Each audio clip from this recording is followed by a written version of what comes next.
So let's talk about speech building. Speech building is something you're going to be using as a speaker. And it's not as much about how to write a speech, but how to structure one, how to put the pieces together. And the truth is, speech building is something that you're going to use both for larger written speeches or even for small, tiny points you want to make. Let's say in a meeting. Now, I use speech building quite regularly. I use it when I have been invited something to speak. And so I use speech building to understand how to write my speech. I use speech building also when I am trying to convince somebody of something. Let's say I'm invited to speak on a certain topic and convince the audience. And I also use speech building when I'm in those small meetings and I have something that I want to say. Let's say I'm in a meeting, I have a point. My point is that I think I can teach public speaking asynchronously through Blackboard. And so I have a point. And based on how I build it, I make my point stronger by wrapping it up with structure. So speech building is something that you're going to use pretty regularly. Now in this course, hopefully you've started reflecting on not only the larger speeches that you have to write out, which you're going to be doing and practicing, but also those smaller improv speeches that you may have in a meeting. And so for this, I want you to think about all of those speeches and more, and start thinking about how you could build a speech. So let's start. Now, the truth is, a speech really is simple. In fact, it's very formulaic. Now, when you really break it down, a speech has three major components: the introduction, the body, and the conclusion. And the introduction, this is just an introduction to what you're going to say, and you just say that in your introduction section. And so you provide your speech a purpose. You may state what you're going to say, make your initial claim. You gain the audience's buy-in through, almost saying why you're going to state something, maybe giving them a little nugget, a taste of something that you're about to give later on. You're also giving them a framework. And so, for example, if I'm trying to give a speech on the sky being blue, my introduction may be, the sky is blue, and I'm going to tell you why. That's my introduction. I made a statement, and then I said, I'm going to tell you, which means the structure. Now, the body of your speech, this is the burger between the buns. This is the main part of that entree. In your body, this is where you deliver your key message, your main points. Now, often in your body, you're also tying your points to evidence. You're saying the sky is blue because of the way the atmosphere interacts with light and the blue light comes through. Claim, evidence, message. Now, I may also add in stories or anecdotes, and in the same argument, you may say, the other day I was walking outside, I looked up in the beautiful blue sky, which was not green. I could see the clouds and the moon and the sun. And so through this, I'm just further cementing my argument, further providing evidence to support my claim. Now, the final section of your speech is the one that I think most people forget about, or they're just so exhausted delivering the body that they don't wrap up their speech in a conclusion.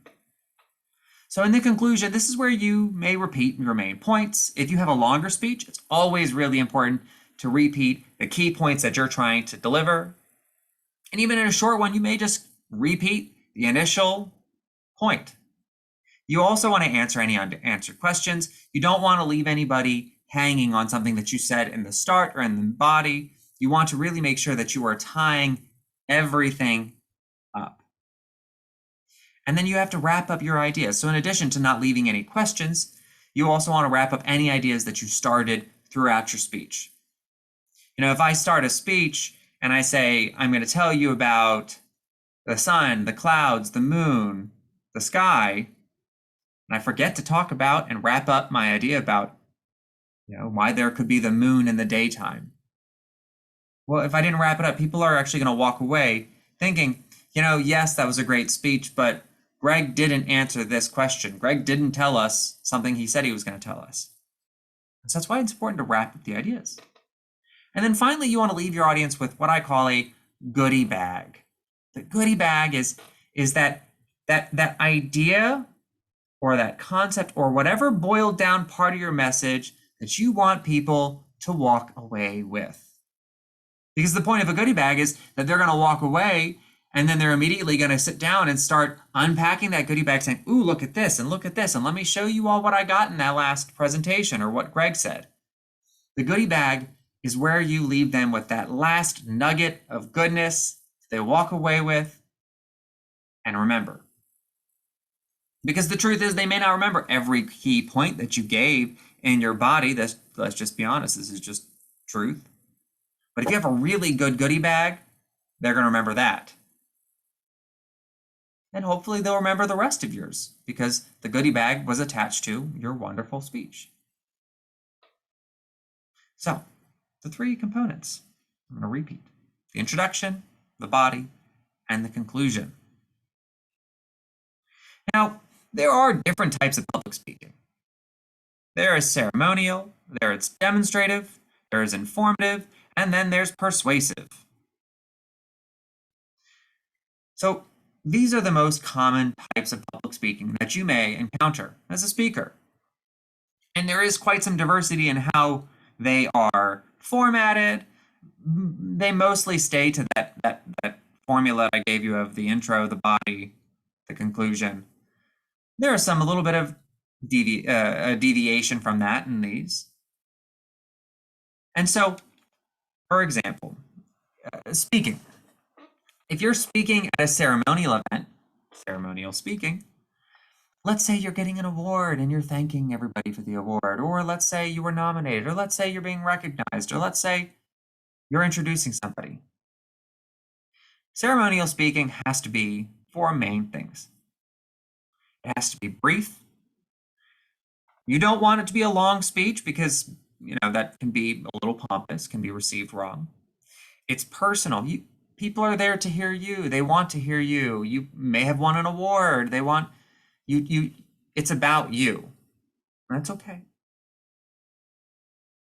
It's also occasion focused. So you have to really center your speech around why you're speaking, what the event is, what's going on around you. And it has to be big because you're really talking to a large group. Now, if you had to boil this down almost to that formula I gave you, instead of the intro, the body to the conclusion, it's almost intro to thanks. I'm happy to be here. My name is Greg. Thank you all so much for this wonderful award. It's quite an honor. Thanks. Conclusion. I cannot thank you enough. This has been wonderful. I appreciate you. Goodbye. So intro to thanks to conclusion.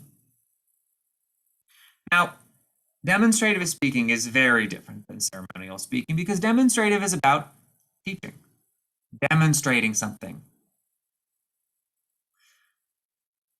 So because you're trying to teach something, your speech has to be very sequential and simplistic and descriptive. And so what do I mean when I say sequential? Well, if you're trying to teach something, you're saying do this, then do this, then do this, then do this.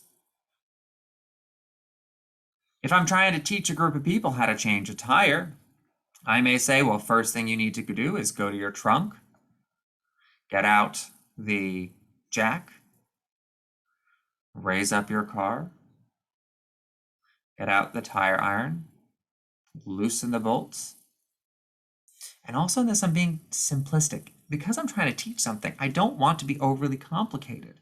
I'm using simple language, simple terms. My sentences are simple. And also, I'm being very descriptive. I said, go to your trunk. You want people to see it because they're learning it through your mind's eye. And this is good for both larger and smaller audiences, because what you want to be doing is, no matter who's listening, whether it's a larger group or a smaller group, for everybody to be able to follow you in a simplistic, sequential, descriptive way. And so if I had to explain, like give you an example of how I would structure a demonstrative speech, it would be the intro. Today I'm going to teach you, use this example, how to add things. Addition. Intro. Then I'm going to say 1 + 1 = 2.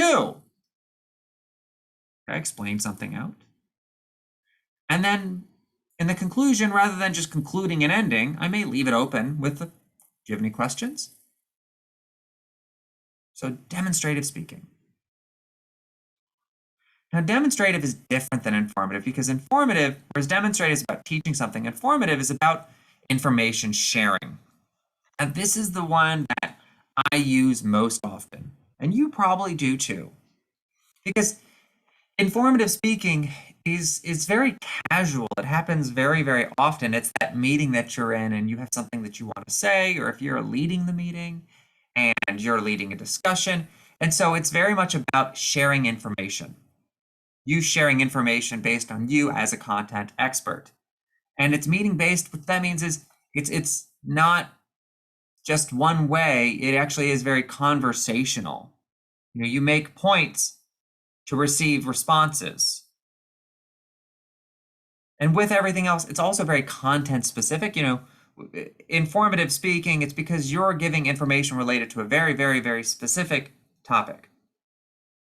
And because of that, it's also probably very, it is less scripted. Because it's conversational, you never know what you're going to have to say. And so it's going to be a lot more difficult for you to write out a long, detailed speech. But I'll show you kind of how you can do it still.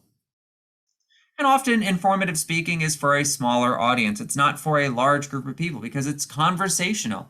You can't do informative speaking to an audience of 100, but you can do it for an audience of 10 or 5 or even 1.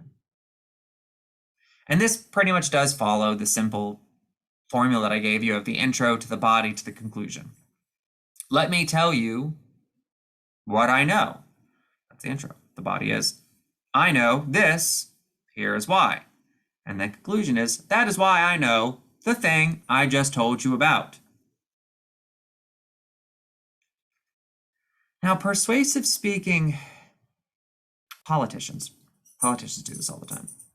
Because persuasive speaking is persuasion. The purpose of persuasive speaking is to convince someone on something.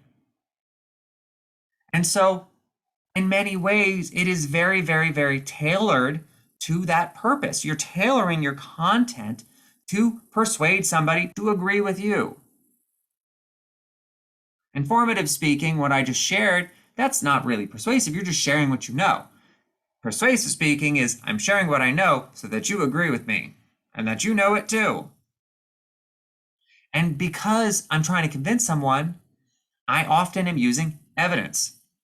I have to have evidence supported. Because if I don't, I'm probably going to struggle to convince you. I'm using logic. Also, I'm using nuanced language, and I probably have rehearsed it because I want to be perfect at this. Now, let's say I'm invited to an event and I'm talking about, let's say I'm talking about LGBT inclusive healthcare. And the point that I'm trying to make is, you, healthcare providers, need to give LGBT inclusive healthcare. And then I'm probably supporting it with evidence about why LGBT inclusive healthcare is important and why it is good. But I'm probably practicing this because I want to make sure that I land my points correctly. In another module, you're going to learn about body language and paralanguage, which is how you use your body to communicate things, and paralanguage is how you use the tone of your voice to make points. And by slowing and speeding up. So in this, you're going to be using some of that nuanced paralanguage, and body language. And this is good for larger and smaller audiences because in the end, you're trying to persuade a big group of people or a small group of people or one person. And the formula that you would probably think of this is the one thing that you would make really added to this is the intro, the body, and then following the body, you're attaching evidence to it. And then a conclusion. So let's get back to structuring a speech. You know, we talked about this before. You have the introduction, you have the body, and you have the conclusion. But how do you build a speech? I'm going to teach you first how to build a larger speech, one that you're going to write out and read. And then I'm going to teach you how to build that on-the-fly speech, that smaller one for a meeting. So the first thing you need to do for any speech is figure out what your purpose is. What is your main message? What are your key points? What do you want them to know? And then based on your key points, you probably are going to need some kind of evidence. So what evidence do you have? What do you know? And you're also going to try to figure out who your audience is. And so, if I'm trying to explain something and my audience is very knowledgeable, I'm probably going to use very different language than if I'm trying to explain something to an audience that is not knowledgeable. So like, let's say, for example, if I'm trying to explain why the sky is blue. My audience is a bunch of scientists that really understand it a lot more than I do. I may use fancy terminology, fancy language. I may use in-community terms, things that they get and I get, but not everybody gets. If my audience is not knowledgeable, let's say they're like me, they don't understand the science behind, and I know the basics, but really, let's be honest, I'm very limited. They may use common language. They may simplify their message. And so you need to know who your audience is because that's going to shape how you build your speech, what your point is, and what evidence you need to pull in to make your points. If your audience is not on your side, then you need to convince them and you're using persuasive speaking. If they are on your side, then you're probably going to do more informative speaking. If they're not knowledgeable and you're trying to teach them, then you're probably going to be using like that descriptive, that educational speaking. So you need to know who your audience is. So let's say I'm going to write a speech. Let's do this.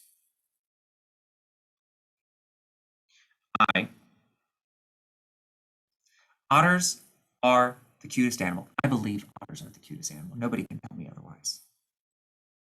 Truth.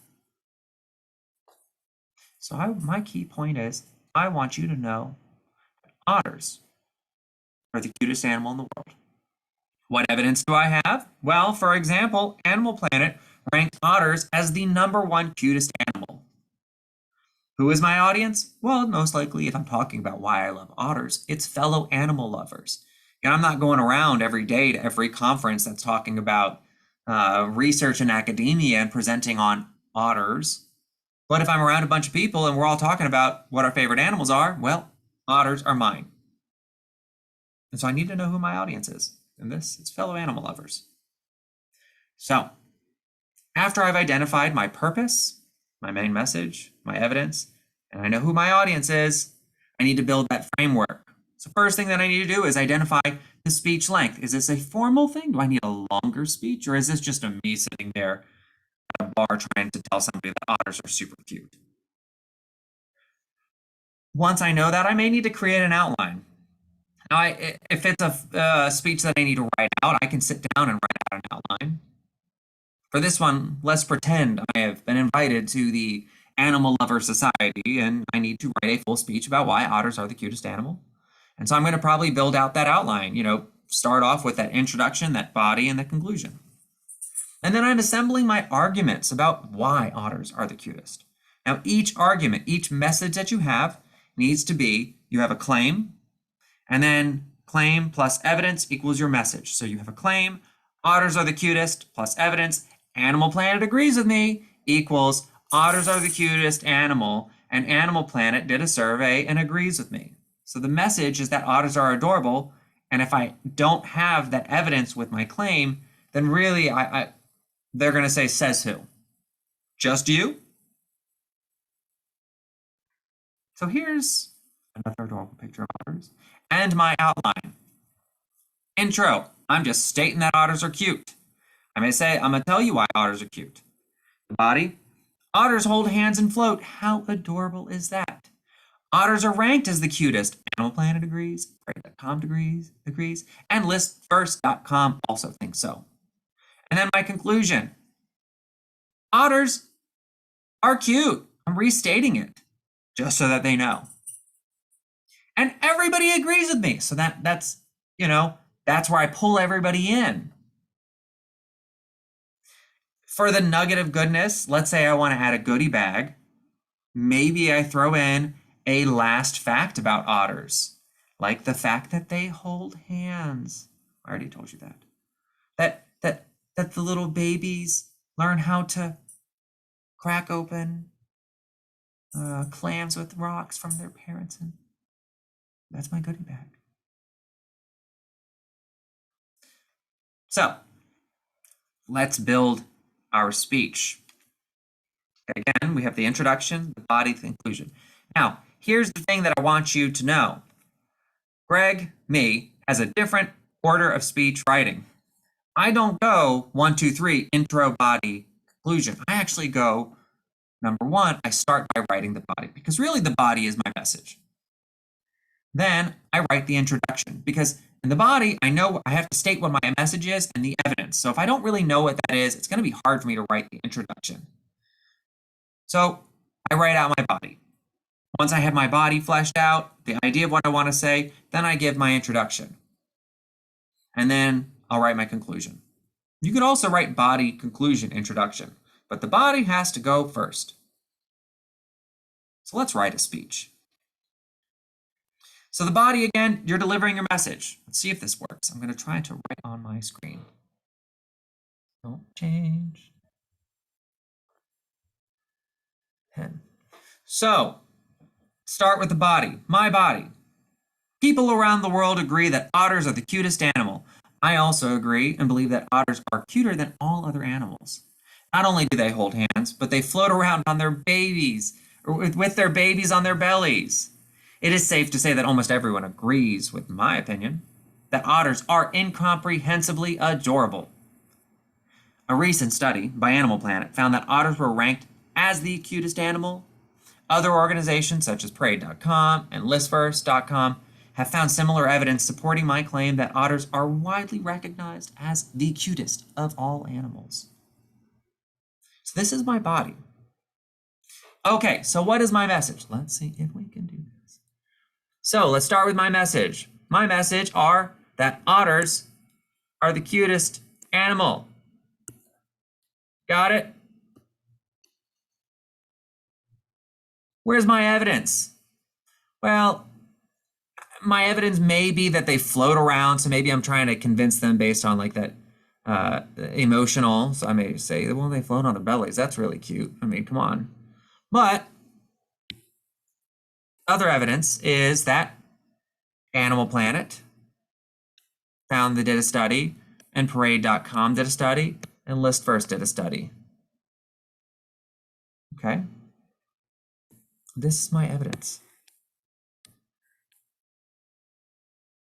Anecdotes or stories, you know what? I bet float around with their babies on their bellies. That actually is a pretty decent anecdote. It's me telling a story about, I'm describing why they're cute, playing upon that emotion. This would probably be the anecdote to this right here. So, start with the body. This is how I wrote the body. Message, otters are cuter than other animals. Evidence, Animal Planet, Prey.com, listfirst, they all agree with me. And the anecdote is that they're so cute and I've seen them with their babies on their bellies. Start with the body. This is my body. Next, you need to write your introduction because I know what my body is, so I just need to say what I'm going to say in the body. Okay? Today I will tell you why otters are the cutest animal on the planet. Now, you may have other opinions as to which animals are the cutest, but I will share with you my research-supported reasons why otters are the cutest. So the purpose? I will tell you why otters are the cutest animal on the planet. This is my purpose. Okay? Gain audience interest or buy-in. Well, this is actually, I do this by almost calling them out. Now, you may have other opinions. So I grab their attention, almost accusatory. Come on, do the thing that you're supposed to do. If I can get this to work. Technology, don't fail me now. I told you it fails. Here we go. Okay. And then establishing my framework. In the end, I just say, I will share with you my research-supported reasons.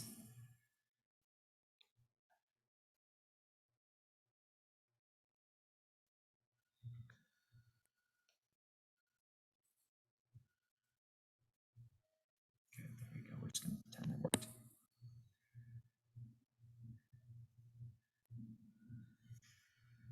So, provides my purpose. I tell them I'm going to tell you my otters are cute.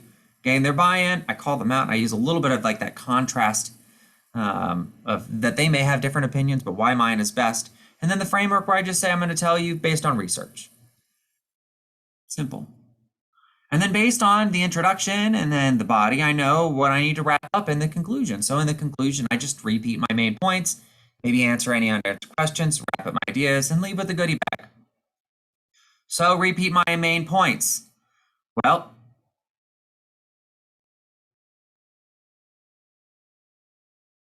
my main point is cuteness of otters.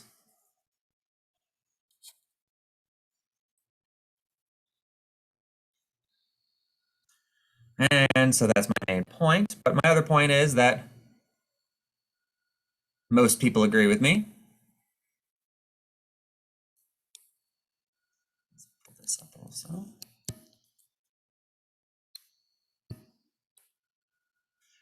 Hopefully this does not look messy. Wrap up my ideas. Well, wrapping up my ideas is affirming that otters are the cutest.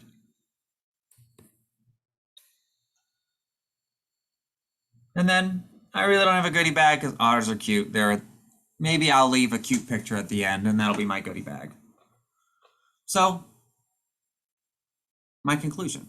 With so much research supporting my claim of otter cuteness, I assume that those who disagree with my points are lost in their subjectivity of animal cuteness. However, the ultimate truth is that most people agree with me, affirming that otters are the cutest animal on the planet. Throw it all together, and there you have your speech. Today, I will tell you why otters are the cutest animal on the planet. Now, you may have other opinions as to which animals are the cutest, but I'm going to share with you my research supported reasons why otters are the cutest. People around the world agree that otters are the cutest animal. I also agree and believe that otters are cuter than all other animals. Not only do they hold hands, but they float around with their babies on their bellies. It is safe to say that almost everyone agrees with my opinion that otters are incomprehensibly adorable. A recent study by Animal Planet found that otters were ranked as the top cutest animal. Other organizations, such as Parade.com and ListFirst.com, have found similar evidence supporting my claim that otters are widely recognized as the cutest of all animals. With so much research supporting my claim of otter cuteness, I assume that those who disagree with my point are lost in the subjectivity of animal cuteness. However, the ultimate truth is that most people agree with me, affirming that otters are the cutest animal on the planet. There we go. So now that was a rather long speech, I mean, not super long, but it was maybe something that I probably wouldn't just say at the middle of a bar when I'm trying to convince somebody that otters are the cutest thing. Maybe this is me standing up and just explaining why otters are cute, or I had a little bit of time to prepare. And so what do you do when you need to build a casual speech on the fly? Now, for this one, you're just going to write it out again and you're just going to structure it out. So let's say I'm on the fly and I'm in the middle of a bar and I want to write about why I'm trying to convince somebody that otters are super, super cute. So I build it back up. So what I usually do is if I'm in a meeting and I have a point that I want to make, get out a real pen, and let's say I am in a meeting and I want somebody to understand why otters are cute. So I'm going to right in front of me on a piece of paper, I may pull it out, and I literally just almost draw out quickly an outline. So the intro, body, and conclusion. I just write it out. Intro, body, conclusion. And I just create an outline. Okay, well, based on what I want to say, well, okay, so what do I want to say? Otters are cute. And then I may just write it out. I believe that otters are the cutest animal, and I know this because I'm an animal expert and I've done a lot of research on the topic. Okay, cool. I may also add in that I watch a lot of Animal Planet. Cool. That's my body. Now that I know what the body is, I'm probably going to want to say the intro. The simple way is, oh, look, I even added there. Animal Planet. Adjusted it. Intro. Well, probably intro, I may restate what the question has been because if I'm casual, if it's a casual setting, they may not even remember what we're talking about. And so I just want to make sure they know what I'm going to say. So the question has been asked, what is the cutest animal in the world? Let me tell you why otters are the cutest. So after writing the body, just quickly, easily out in my head, and then say, okay, well, now I need to state what I'm going to say. So then I build the introduction. And then I can write the conclusion. I can just almost wing this. So based on this quick, on-the-fly speech building, the question has been asked, what is the cutest animal in the world? Let me tell you why. Otters are the cutest.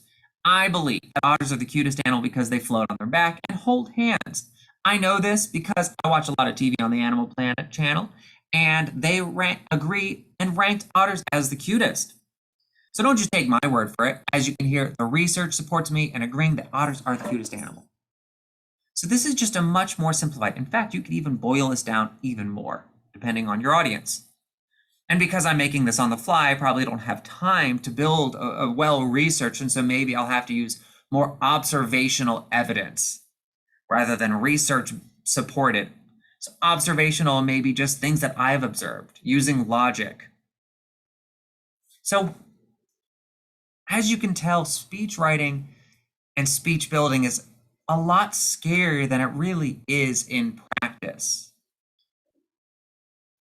And so whether you're standing in front of a large room of people and you're presenting on a topic as an expert, or you're trying to teach somebody how to do something, or you're just having a conversation and you want to make a point, knowing how to build a speech, the intro, the body to the conclusion, once you know that, you can really just plug and play. So now that you've learned about it, I hope you realize that speech writing and speech building isn't as scary as you probably thought it'd be. And so hopefully you can start thinking about how you can write a speech or give a speech on the fly in the work you do and every day. So thanks again for listening on this webinar on speech building. My name is Greg Brightbill. Thanks for listening.